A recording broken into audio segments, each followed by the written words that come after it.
C. Joseph Vijay எனும் நான்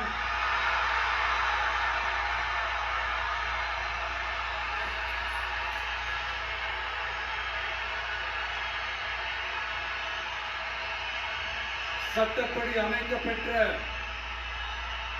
இந்திய அரசியல் அமைப்பின்பால் உண்மையான நம்பிக்கையும் மாறா பற்றும் கொண்டிருப்பேன் என்றும்